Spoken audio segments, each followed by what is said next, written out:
Okay, I had a question. The previous part of this presentation, of the workshop, people were talking about initiatives in different cities. Okay, we rent or have free cargo bikes, but my feeling, these were cargo bikes that were used to transport people, for example, for families. And now the focus is more on the cargo bikes with the real trunks and stuff like that. Did I get that right, or people that have these companies already in cities, do they also hire these real big cargo bikes, or is it only used for the family use? I can't get it. We have a bit of everything, by the way. I'll just show you something which might be useful for you. We have like this little table that you find always on this LinkedIn page called Psychologistics, etc. That is a sort of summary of different projects that have been started. Now, to answer your questions, some of them were directly targeting families.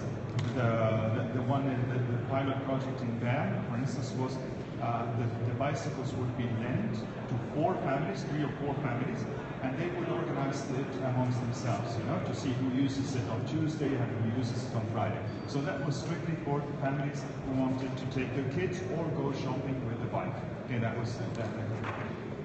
In other cases, in other projects, they were also, I mean, we tried something that didn't work out, but we tried something in Paris that was also that was for families and for shopkeepers who might also be willing to use them. In the case of the project in Vienna, it's mainly for families. It's not really for people who use it to work with the bike. Then we heard about this project in England. You remember the gentleman with the green shirt? In his case, they lent companies. That's strictly companies. So you see, we have, sometimes it's for companies who want to carry their kids and go shopping. Sometimes it's for companies in the case of longer hire. Okay? And this is a very special case. Outspoken Delivery, which is specialized in PowerPoint presentations. And now, this is a very special case because Outspoken is actually, well, I'll let Gary explain what Outspoken is. Okay, so maybe what we can do is we're going to strictly. Am I answering your question or not quite? I read on the website that one of the projects there was a rent of these cargo bikes, but before you could rent this electric cargo bike, you will have to take courses as a user. And I was wondering, that's them. Okay. Yes, I think that it's one of the, yes, in those cases, in the other cases in Germany or whatever, you just pick up the bike. So what I would propose now is that we change the order, and it's Richard who is going to be talking about the project in Manchester. Hi, just to keep it moving in here a bit, I'm going to try and avoid repeating what went on in the first session because some of this is all very similar, and I'm going to try and emphasise the bits that are different. So I'm Richard Armitage. I'm the director of Manchester Bike Hire in the UK. Some of you will know I'm also involved with the European Psychologistics Federation.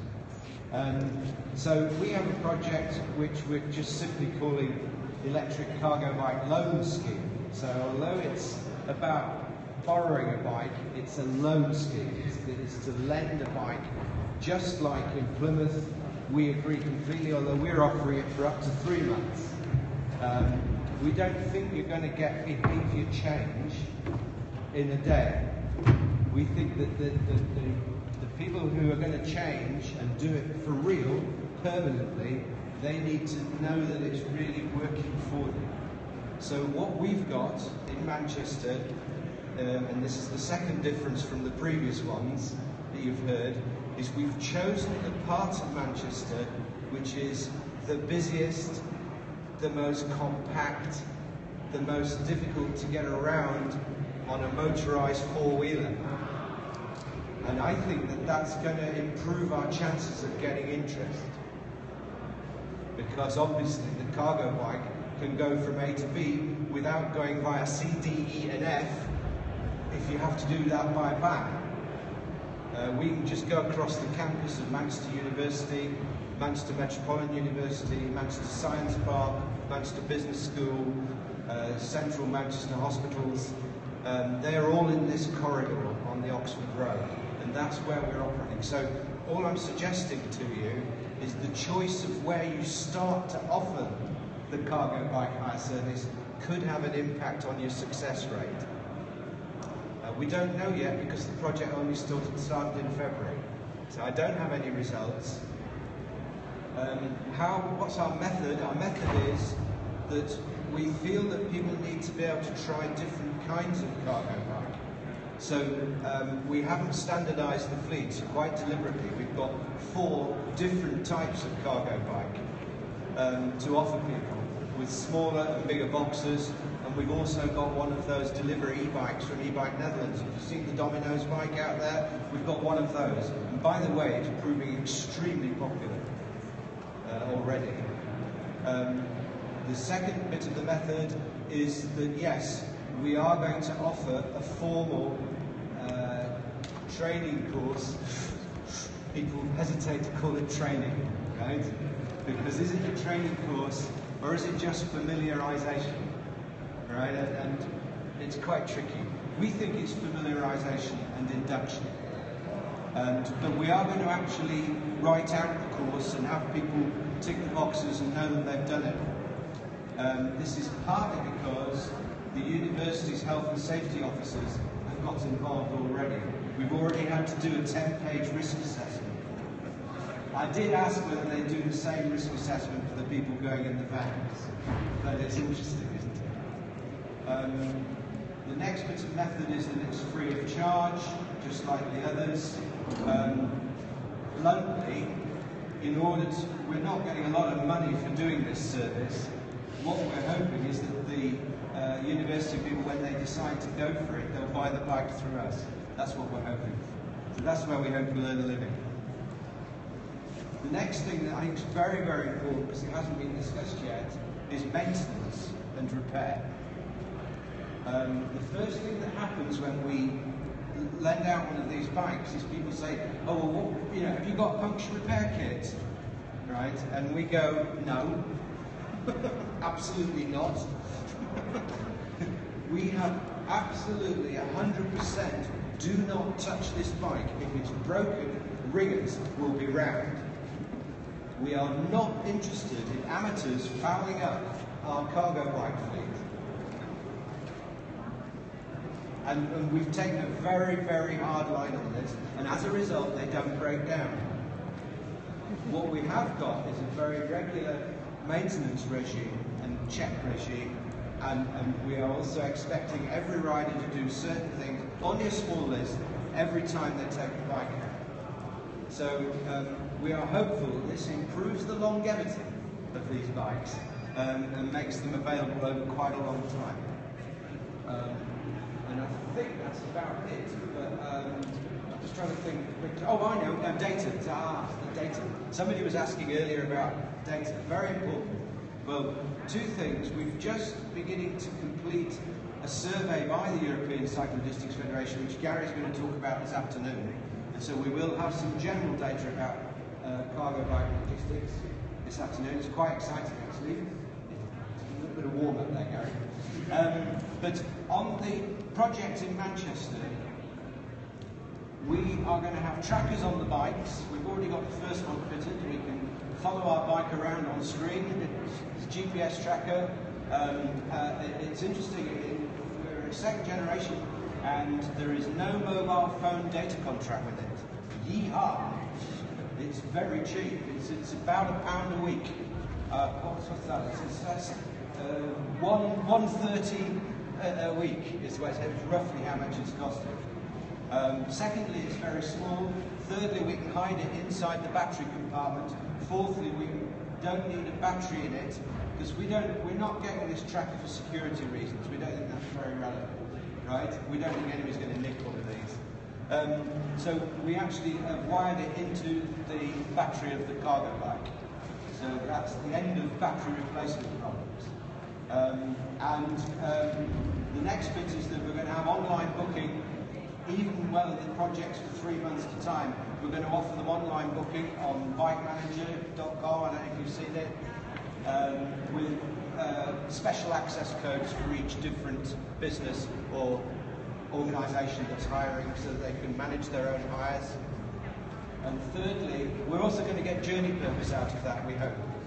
And thirdly, we're going to have a mobile phone app that, with a QR code on every bike, where we will be able to track the maintenance and record the repairs and costs of each bike so that we can understand the whole life cost of the bike over time. So we will have some data. It's not there yet, we just started. Thank you. All right. What kind of electronic locks? What kind of electronic locks are you using, or locks in general? Locks, yeah. We've got a good old AXA Defender on the back wheel with an interlock, so that if you want to lock it up and walk away with the key, then obviously it's got to be locked, otherwise you can't take the key out. And on the same key ring, we've got a good, very strong ABS D-lock, and people are instructed to attach the bike to an immovable object. And the key is on the same ring. So you've either got the keys in your pocket, in which case everything's locked, or you've got the key in the bike, in which case it isn't locked.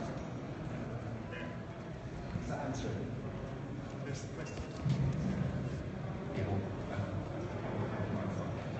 I'm interested in how other road users react to the appearance of cargo bikes in the streets. Because a lot of car drivers don't have much attention for normal bike riders, but how do they respond to your vehicle? Well, they're learning. My colleague Pavel Gajdosh, we had a pair of cargo bikes out which we've been showing people, and we rode them back to our depot the other day in Manchester. And we had important business to conduct, and if we'd been sat in the car, we'd have been chatting to each other. So we cycled back side by side in the street, which meant we took up the whole lane, and there's people leaning on their horns, and then when they overtake us, screaming and shouting, we overtake them at the next traffic lights. They'll learn. Now we just wave politely. We haven't, more seriously, we haven't had any obvious problems as such, but we've now got a Radkucha trike which is out there, and it's going to be interesting because that's slightly wider. It's not hugely wider, but it is slightly wider, and it's going to be interesting. We have some very narrow streets in the middle of Manchester, and we have to take the lane for safety and be assertive. But you see, I don't know how you get around, but our cargo bike riders are as fit as butcher's dogs, and they're faster than the cars, so there's not really an issue.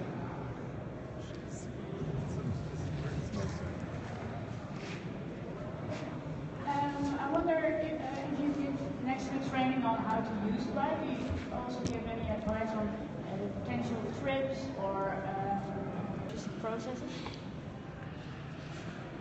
Well, now there's two separate things there.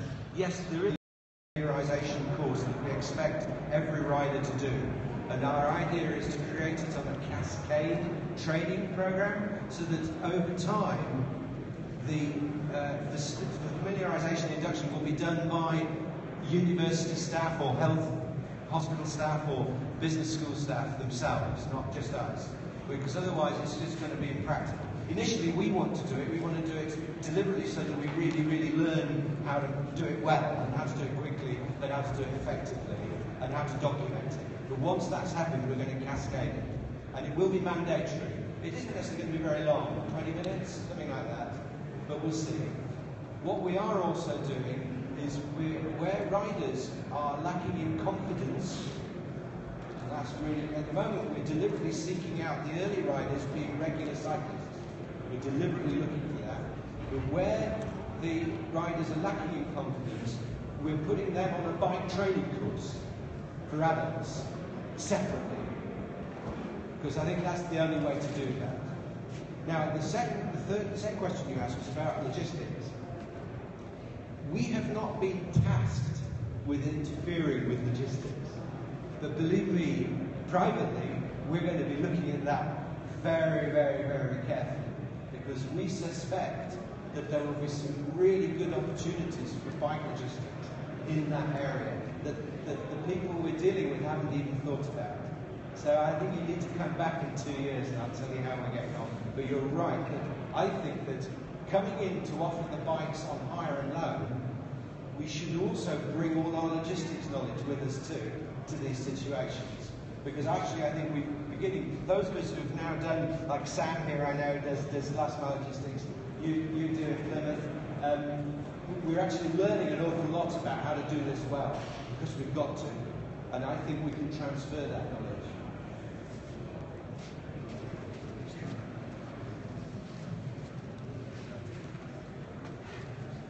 My question would be, do you plan to offer additional equipment like child seats or rain covers, blanket box, for example? Something. Thank you. Yes, there is another aspect to this I've forgotten altogether. What we're doing is that the cargo bikes are available for personal domestic use in the evenings and at weekends by university or hospital or science park staff. So they can sign them out and take them home as long as they bring them back, so they don't interfere with the business purpose. Yes, on the back feeds that we've got, we offer all that you've said. But the child seat bit in particular, just like my own experience in the car rental industry and car clubs, is a really difficult problem, because in the UK at least, I don't know here in mainland Europe, but in the UK at least, there are now different size seats for different weights of child, and it all gets hugely complicated. And also there is actually a liability issue buried in there if you're not careful. So the rain cover's easy. By the way, the rain covers aren't necessarily very well made to last rental hammer. They get a bit brutally treated, I think. But the child seat is a bit trickier. By and large, we encourage people to put their own car seat in if they've got a car, or to acquire a car seat and attach that into the back wheels.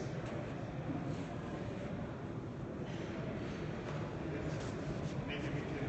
Oh yeah, exactly. No, please. No, I just wanted to. I don't know if this has already been covered, but taking a more sort of commercial line about this, is there some potential overlap with the way that van lease fleets operate with commercial operators? And is that something you're looking into? So is there some sort of 2 to 3 year lease arrangement that might be in the pipeline where they could have a purchase option at the end of that? So have any of you heard of the food delivery company, Deliveroo? Okay. Well, we've just completed a trial of those bikes out there, the Domino's one out there, with Deliveroo in Manchester and Edinburgh. And what's interesting to me there is that the riders loved it, the rider managers loved it, and then the middle management can't cope because it's not part of their business model. They want these self-employed riders to turn up on any old crap bike and go and deliver the food. I think they're seriously misreading the situation about the modern bike city, but anyway, so we're a bit stuck on that. But yes, as part of that, we have offered them a carefully worked out 2 or 3 year lease deal. Crucially, we would not be willing to lease them unless they also commissioned us to maintain and repair the bikes. We would not be willing to do that. We will sell them the bike outright if they want to take responsibility for maintenance. But if they're leasing from us, they also take the maintenance and repair deal as well. And in that sense, it's slightly different, because in the van market, it's much easier for the lease and rental companies to offer with and without maintenance. But so we're offering 2 deals. One is buy outright, 2 is buy on a lease, but with our maintenance and repair. Now, I'm offering it, they haven't bitten yet. It's all very new, we haven't done it yet. So we'll have to see. My name is Ron Hennings. I have not been here 15 minutes ago, so I don't read the first part of the talks. But I always see the question of funding and fundraising, and maybe everybody who makes a presentation should talk about his experience and means and ways and all that, because I think that's very important to come to a bigger scale of cargo bikes in the world. So I feel 1 million bikes in 2 years could be easily possible, but money is not really a problem with low interest rates, which we have at this moment. It's just to tell people there are possibilities to make money or to do something good for society and save carbon, whatever. Thank you. Well, two things. Pavel and I have invested our own money. One. And the other bit is that we need to be profitable. I'm not embarrassed about saying it, and I don't care whether you're a social enterprise or not, you still need to make a profit on this, otherwise you're really wasting your time.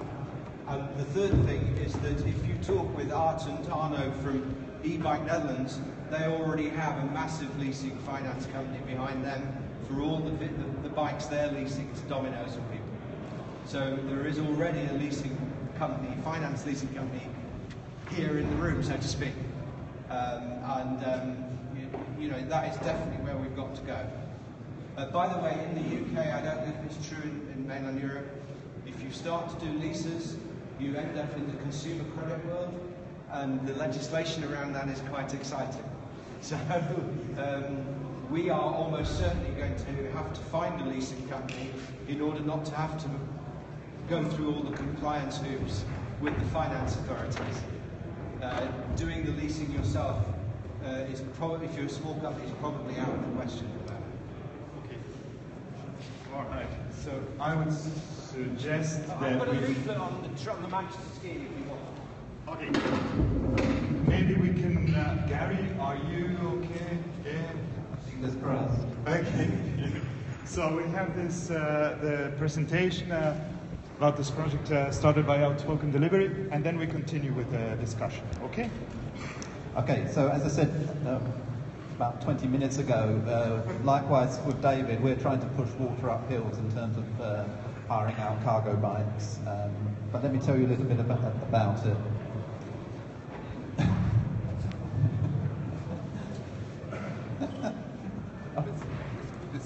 It's coming up there, but not on here now. Right. Okay, a bit of context. In the UK,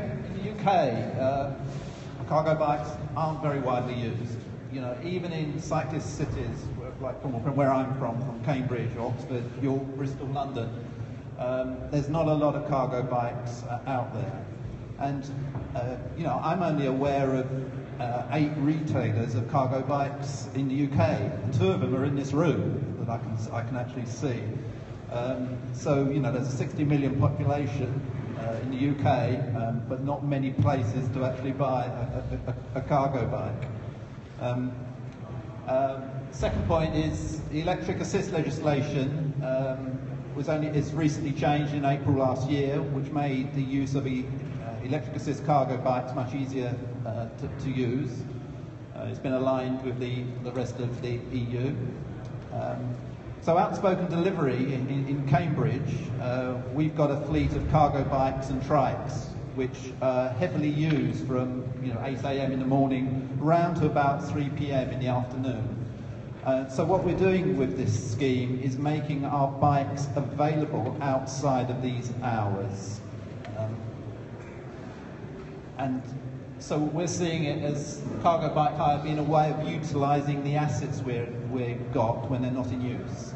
And we're anticipating that the users are likely to include individuals, people that want to just try one out, parents that might want to try before they buy, and businesses with ad hoc and small local delivery needs. So we're actually involved in a UK initiative called Bike Plus. And this was actually funded by the UK Department of Transport, where there was £700,000 available to a number of operators throughout the country. Now, mainly this project is aimed at standard bikes, standard bicycles, electric assist bicycles. But we managed to convince them that, why don't we also try this with cargo bikes? And so out of those operators, you can see on the map, there's only ourselves which are actually providing cargo bikes as part of this initiative. It's a project which will end at the end of this year, and so we'll have some reporting to actually provide at the end of this process. And in terms of the fleet that we're making available, these are the bikes that we're making available. So the truck is our workhorse, which we are using for our delivery side of the business. So that's being used heavily every day, and we've got a number of these bikes available. However, we do anticipate many people will want to try and transport children, so there's no way you would be able to put a child in the back of our cargo bike. So we've actually also purchased a number of different other bikes, i.e. the Backfeets and the Butchers and Bicycles bikes, which will be primarily for carrying children. So these are the bikes that are going to be available for hire. When we first thought about this, we did envisage making our big trikes available. So we actually used Red Kutcher trikes, which you can see outside, and we've got very large boxes on the back of these boxes. However, we've stepped back from actually making these available to the general public, mainly because of the ability for a person who's never ridden a trike before. When you're carrying weight is a different issue. There's lack of visibility behind, and as a result of that, we've added many more controls to these bikes. Things like parking brakes, we have indicators on these, we have brake lights. Now, interestingly, the reason that we put a brake light on the back of these was primarily not for motorists, it was for other cyclists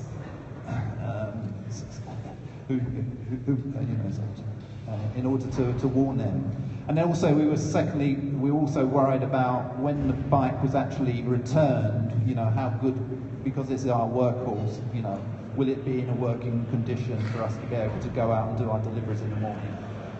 So the jury's out on whether we will actually make our big Red Kutcher trikes available as part of the hire scheme, but we will see. Now, what we've concluded in all of this is that we do need to provide training to anyone that actually wants to hire a bike from us. So we've actually developed a 2-hour training session, and we require anyone to do this as a minimum to do it. We believe, cargo bike, all of us here can jump on a cargo bike and ride it. The general public, I would argue, can't. However, I was having some debates with people last night, so I'll be interested to hear what people's experience is. But as I said, we insist that there's some sort of training provided. What we're finding with people that come to us is they're sort of overestimating their rider ability. I'll take questions at the end. We also get parents who, love the idea but are a bit nervous about carrying children in a cargo bike, and hence, they like the idea of having training. And even on the trikes, we find even experienced riders can struggle at first. They soon get to grips with it, but there is this need. So we believe we have a duty of care to our hirers to ensure that they're competent to ride a cargo bike, and they will ultimately be safe riding it. The problem we have is obviously we have to charge for this service. So at the moment, we're charging £50 for this 2-hour training service. So this is a big turn-off in terms of people wanting to hire us. Now we're looking at ways of doing that, whether it's local authority sort of subsidising it. There is some subsidies of cycle training that happen in the UK, and we had a few places where we were able to offer training at just £10 for a 2-hour training sessions, but we need to see if we can actually develop that further. So our training is based on the UK national standard. It's commonly known as bikeability in the UK, and it's a three-level scheme. It's it covers adults and children. That's a training scheme, not our cargo bike thing. We insist again that only over 18-year-olds can actually take a cargo bike from us. So we've tailored the national standard to cover cargo bikes and particularly electric assist. And it's a 2-hour session, and what I've got on the right-hand side there is what we give our crib sheets for instructors, the sorts of things to cover. And obviously you won't be able to read that up there, so I won't go right the way through this, but our training is made up of sort of, firstly we try and identify the purpose which a participant wants to use the bike for, so we ask a number of different questions. We then assess their cycling ability on an ordinary bike, first of all. We then start talking about the specific cargo bike they're going to be riding and how, the differences between riding an ordinary bike and a cargo bike, i.e. it's typically a longer bike. If you're carrying a load, then braking distances can be an issue. How to actually load a bike, put the heaviest items at the bottom. We're teaching people to suck eggs, but people don't understand these things. So to experienced riders, some of this stuff can seem, really basic. But again, we're insisting that we do it. So we also talk about loading and unloading the bike, correct procedures for doing it. And then we progress to some off-road tests. We observe them riding a bike. Can they ride it with one hand and signal? Can they ride it with one hand with a load and signal? Can they control it? Can they look round? Again, when you've got weight in a cargo bike, these are all things that are very different. So we've got a whole host of things that we insist or we encourage people to actually do. And then carrying on, once we're satisfied with all of that, we then take them out onto the roads. Can they handle road conditions? Do they understand filtering? Are they comfortable on main roads? And then we also talk about things like route planning. We do actually also then put some load in the bike so they can get the feeling of what it's like to carry over the road. And then there's other things like health and safety issues and stuff. So that full, and we do all that in 2 hours. So that is possible to do that. But again, it's something that we feel that we need to provide. In addition, for each bike, we put together what we call sort of a specification sheet. So it's like a bit like a familiarization type thing that Richard was talking about. So these are in laminated sheets. It's a 2-page thing. It's a little introduction to the cargo bike, dimensions, facilities that are on it. How the electric assist works, some do's and don'ts, some of the controls, and then at the bottom, who to call if you do get a puncture, who to call if there are maintenance issues, and then over the page, some frequently asked questions. 1 minute. Some frequently asked questions. Again, I've got examples of that, and if you send me your email, I can give you examples. I can send you examples of this. So the actual hire process itself, it's for £50 for the training, and our hire charge is £15 for 3 hours or £20 for the whole day. We are not currently making the bikes available overnight. Again, where do they put them in Cambridge? These are expensive bikes.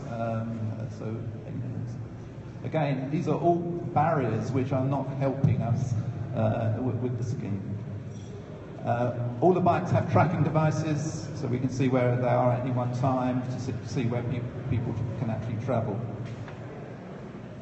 In terms of promotion, we've got flyers. Our Rad Cruiser bikes have big posters on them which go around promoting the actual service to everyone. So in summary, these are assets which we're trying to use.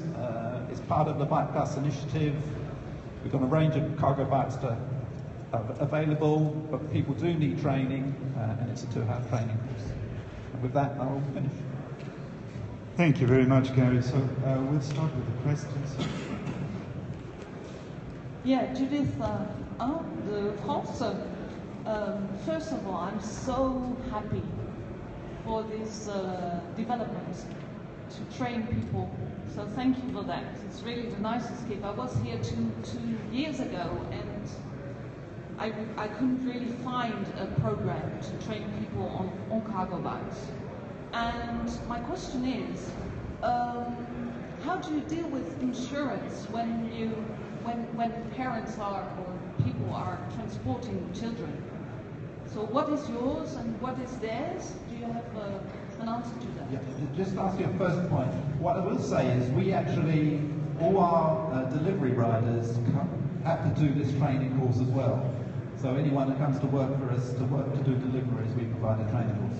In terms of the insurance, our hire, we've got a sort of a blanket hire insurance, and everything's covered under that.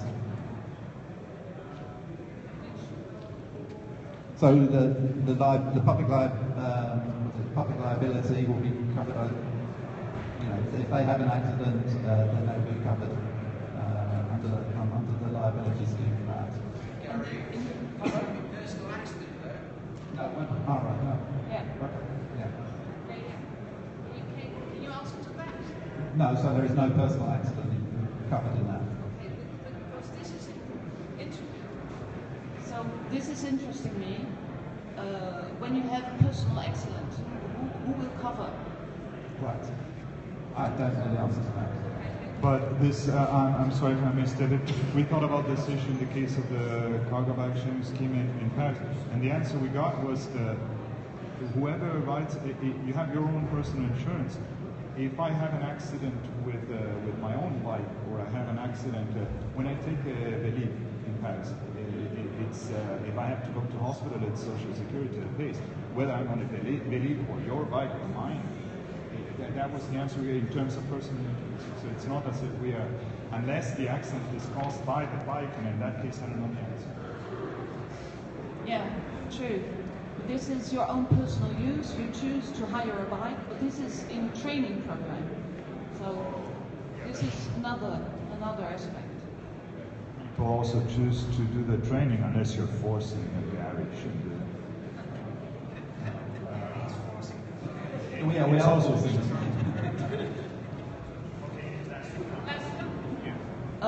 Only a suggestion. This morning, Michael said that Europe has the money, so perhaps you can have a talk to get some money from Europe. Okay. You wanted to ask again? Sorry about that. Yep. Thank you. Just a short question. When do you expect the results of the Bike Plus initiative to be published? Yes, it'll be the project runs to around about at the end of October. By the end of the year, there should be some results.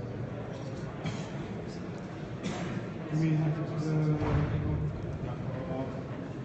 Sorry, double question. You talked about the additions you put on the ride to bike to highlight the braking when somebody's braking. Did you propose something like this, technological aspects to the manufacturer already? Because it could be interesting for more. No, we've done this ourselves. But again, we argue that there's not the perfect cargo bike or cargo trike out there. So there is a need for electronic locking, there's better locking requirements, there is a need for indicators on bigger trikes. So we believe it would be good if the manufacturers were actually looking at this sort of stuff. I guess it's interesting also to reflect about different cycle cultures, and I think it's valuable to teach people how to ride cargo bikes, but maybe it also puts people off to have to pay a lot of money for a course. and kind of you make riding cargo bikes rocket science. I've been preaching for several years that everybody can ride a cargo bike, and they just try it out. And you didn't think of that when you started. And in the beginning, when I was running the shop, I offered bike tasting events where we took the whole fleet of the shop, different types of bikes, and gave people the opportunity to test with different bikes, like a trike with Ackermann steering and a trike with the normal steering, etc. And also we combined it with like a few drinks at the stop in the middle. And I think riding together is a nice event. You can also observe how people get along. You can give them some advice in the meantime, and it's not so much like, hey, okay, you need to get the training, but it's yeah. Yeah, I know. It's a challenge, as I said. We take the view that everyone needs training. Let's do a straw poll, of the group here, who thinks that people do need cargo bike training. Yeah, but I think, just if I may, I think that there's a difference between, for instance, the scheme in Vienna that we saw this morning or whatever. People just go with the normal, if they do not register, we don't know who the hell is renting the bike, they just go, they swipe their card and they can go over. But it's a cargo bike. Here we're talking about big trikes with potentially a significant load. So maybe that's what explains the need for the training. In the other case, in other cases, there is no training at all, but it's a two-wheeler that people may have already used, etc., and it's totally training in less, in the sense that there's no training at all. Anybody can rent. But in this case, I understand Outspoken's point in the sense that this is it's a trike and it can be loaded. I'll try to be very quick because I've had too much time already. One is that I think we've got to think about the experience. Is the person borrowing the bike going to have a good experience? I think we have to invest in that, because if they have a bad experience, my goodness, will word get around. So I think there's a problem. If they're going to the Vienna scheme and they have a bad experience, but if they come to us when we're a deliberate scheme, we're advertising ourselves, we're promoting, they've got to have a good experience. So I worry about that. The second one is institutional obstacles. The project that I'm describing in the Oxford Road corridor in Manchester, we are already meeting. I've been told that there's been a meeting between trade union officials about whether or not it's right and proper for people from the estates department to switch from a van to a bike. So you've heard I had to do a risk assessment for the health and safety officer. So there's a difficulty in there about, if we want this to be embedded permanently, we have to just take on those institutional obstacles and deal with them as best we can. But that's what I meant with different cycling cultures. I mean, in the UK, it's I guess it's probably normal or required to wear reflecting vests when you're cycling, and in Germany or Austria, we would be like, what the hell? What should I do with this ugly thing? And the evidence is on your side. So yeah. Okay. Do we have any more questions? We still have some time, huh? So maybe I'm just trying to wrap. It's just a list of different things, different subjects that were brought up. So I'm just going to go through it, and then you will, if we have some time, we will discuss it a bit, and if not, you'll go home and think about all these issues.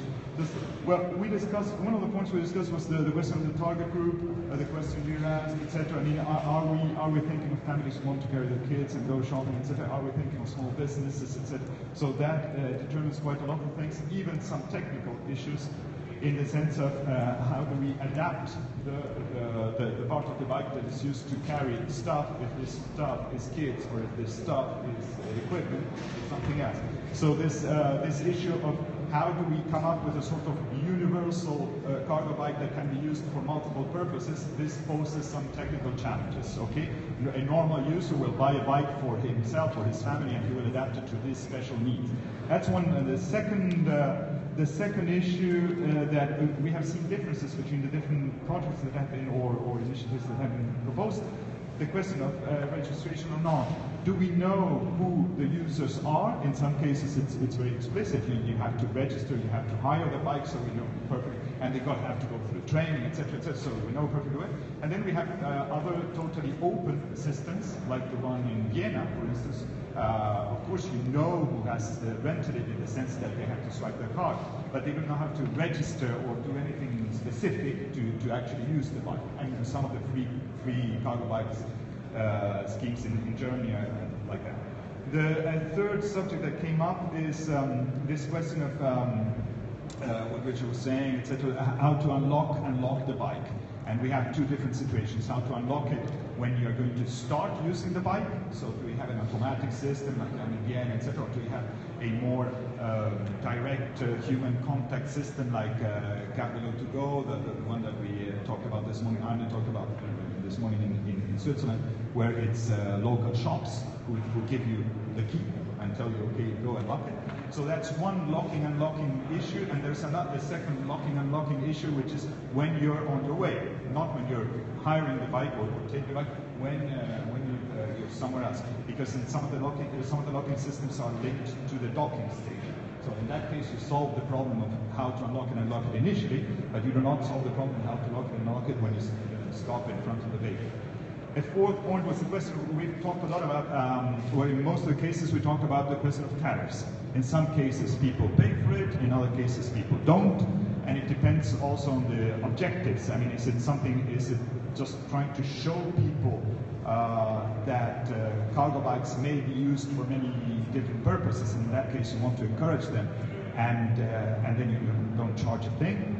Or are we trying to set up a viable, in all senses of the word, business, and something that people are really willing to pay for?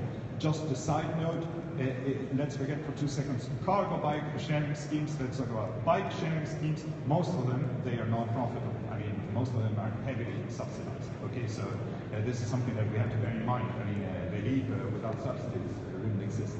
So that's also a point. The other thing, this point we didn't really touch upon, but there are differences between the different schemes, whether they're A to A or A to B. So in some cases, the place where you pick up the bike is the place where you have to return the bike. That's a simple scheme, a bit like the first car sharing schemes. And in other cases, they are like free roaming, like Casimir, the first project that Arne talked about. You pick up the bike at one point, and in some of those projects, you can leave it at another point, and then you have to go and find the bike. We talked about training quite a bit, so this is also a significant difference between the different projects. That goes from 0 to 2 hours, so we have quite a range there, and we discussed the reasons why this is done. We talked about data. Most of these projects are producing data in the sense that they have trackers, and on top of the trackers, in some of the projects, like the first Kaki or the project in Vienna, not quite, in Kaki at least, they were asking people through an app to also indicate the kind of use that we were making. So they had like 3 or 4 options. No? And obviously it would be interesting to link back to the tracking device so that you would know, for instance, how long trips were for moving something from a place to another, and how long the trips were for another purpose, another trip. We've talked a bit, and I was surprised to see that we didn't talk more about this issue, because in our specific case in France, it's a big issue. The question of infrastructure, in both terms of the word,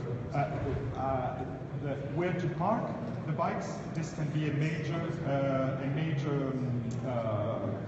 obstacle in the case of cargo bike sharing. I mean, somebody rents a bike, and what does it do in the evening? Especially because they're expensive. So where do they leave it? In a place like Paris, for instance, it's the main issue. I mean, practically cannot even imagine a cargo bike sharing scheme without thinking about where people are going to park it at night. What does the guy do? I mean, at 11 o'clock in the evening, he just walks with the bike. The second part of the infrastructure is the bike paths. We were talking about all, it's linked to training and safety issues, etc. It's very different where you have infrastructure that's well adapted to the use of bikes, not only cargo bikes, etc., and places where it's really quite, it can still be a bit dangerous to use bikes in general and cargo bikes in particular.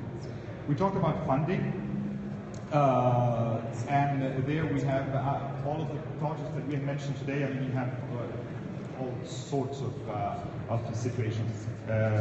Most of them receive funding, others are started by people who just the first projects in Germany, for instance, they receive no funding at all. There are certain projects in Belgium that are funded by car sharing companies. We didn't talk too much about that today, but there are car sharing companies that decided to diversify a bit and say, we're offering cars, why don't we offer cargo bikes? So that was the basic thinking behind it.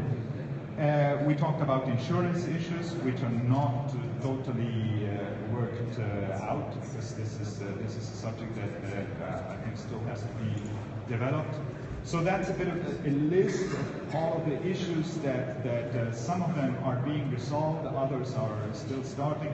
And as you can see, the specifically cargo bike sharing is really, we're only in the first steps. Just to give you a figure in terms of the quantity of bicycles offered, I think that today, correct me if I'm wrong, but the largest project that has been started in Europe, and in other countries there are no cargo bike sharing schemes, so in the world we could say, is the TINK, T-I-N-K, that we saw this morning, which is 25 plus 25. That's 50 bikes. Okay, and there's nothing, and some of the other projects that we talked about, they concern like 3 or 4 bikes. So we're only starting, and there are quite a few issues to be solved, but we're on our way. Okay, if you have any more, you have a question?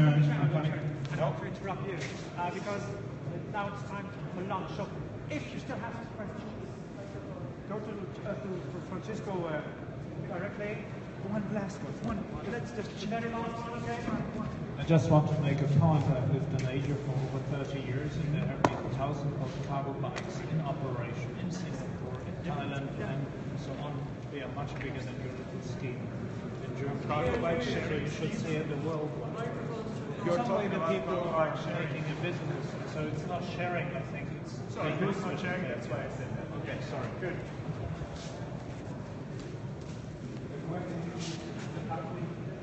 No, does it still work? Work at least. It's only because he's. Okay. Thank you. I have been following the discussions at the Psychologistics group on LinkedIn, and I'm really interested in putting this discussion further in some kind of panel. Maybe if everybody in this room goes back to his home country tomorrow night, it would be great to have some, I don't know, progress or further discussion within the next month or years, having the results maybe from you, from all those programs that are dealing with cargo bike sharing, like TINK in Germany, putting some input into this discussion. My question would be, would there be the possibility to maybe form a subgroup of psychologistics or something like on LinkedIn where everybody would have some access? Okay. There is? Okay. You go ahead. So there is the Psychologistics group on LinkedIn and one group called Cargo Bike Professionals. And everything is that the Psychologistics group, or is there another one for? There's 2 comments. First, LinkedIn used to offer subgroups. This is no longer technically possible. Just to tell. But I think that it's a good idea to just use the normal platform. We got something like 500 people there, which is already interesting, and we can just use the normal platform. I know that what this implies is that you get all of the subjects there, and you have to start looking for the specific subject that you look. But for the time being, maybe we can continue with that, and otherwise we create another group. But the problem with creating another group is that, I don't know about you, but I'm already like, I have like 20 groups, and indeed, if I have to look at 25 groups, maybe it's better to just, for the time being, keep the platform that we have, and then... Can I suggest that you start, you've raised the point. Do you want to start it?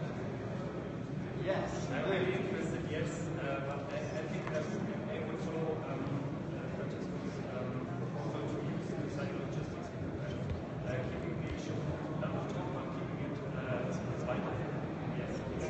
We already have quite a bit there, but we can always add, and it's, I don't know, I think that it's interesting to sort of develop what we have instead of starting, but I'm a bit partial, so it's subjective. Okay, Francisco. Of course, this discussion can go on and on and on, and of course we also have the possibility to discuss and talk to each other, but for now I really would like to announce that there is a lunch. Feel free to attend to the lunch. It's for almost an hour that we can use this opportunity to get fed well, have some drinks or whatsoever. I will be back in about an hour. Okay.